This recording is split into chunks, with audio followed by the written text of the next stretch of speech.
Europe's best, one of Britain's best, has now moved over to be coached in the same group as Noah Lyles. We'll see how that's setting her up. Melissa Jefferson-Wooden, as she is now. Her last 100-meter race was in the Olympic final. What a race that was for her to remember. Just tune into that. See if she can reproduce that sort of form here. Tamara Clark. The track and field community is buzzing with fury and disbelief following the announcement of Femke Bol as the leading finalist for the 2025 Women's Track Athlete of the Year, and what should have been a moment to celebrate another dominant season for the Dutch hurdler has instead ignited a fierce debate among fans, analysts, and even some athletes, many of whom argues that the award's credibility is being stretched thin. For many fans, the uproar centers on the belief that Melissa Jefferson-Wooden and Femke Kipyegon simply had stronger seasons both in dominance and global impact.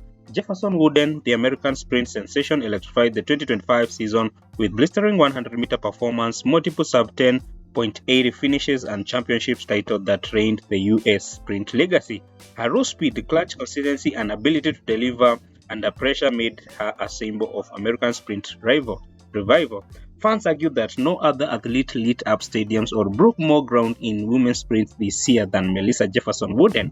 And then comes Faith Kipyegon, the queen of middle distance running, whose legendary streak of victories and world-class times has redefined the 1,500 meters, mile, and events. And many see her as a living embodiment of excellence, a multiple-time world champion and record holder who continues to dominate even in her 30s.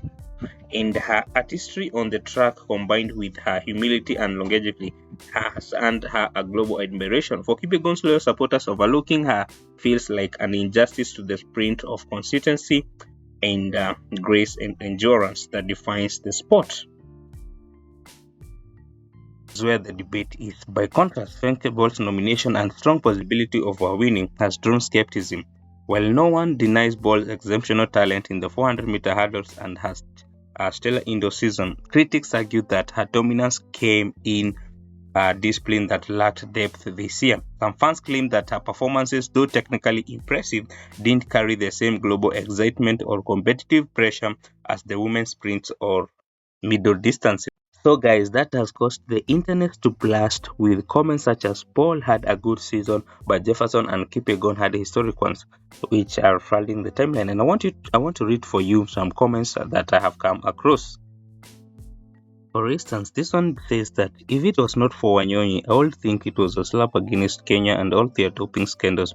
Now it looks more like marketing to me for Europe and North America. Chebet by far had the best 2-season run in women's history and broke the iconic 14-minute. Another one says the Athlete of the Year award from World Athletics is now the equivalent of Grammy Award in the music industry, arguing the top two among Melissa Jefferson-Wooden, Chebet, and Kipyegon will be understandable, but somehow Sidney McLaughlin, Revron, and Bol, she has a question mark. Adding Tinch into the conversation with Lyles and Wanyonyi for the men's side is understandable as well. Guys, that is what some of the people have reacted. That is just a reflection of what the social media is now full of criticism. Guys, the meat of the contention and the heart of this backlash lies in the deeper question about how the World Athletics Awards weigh achievement.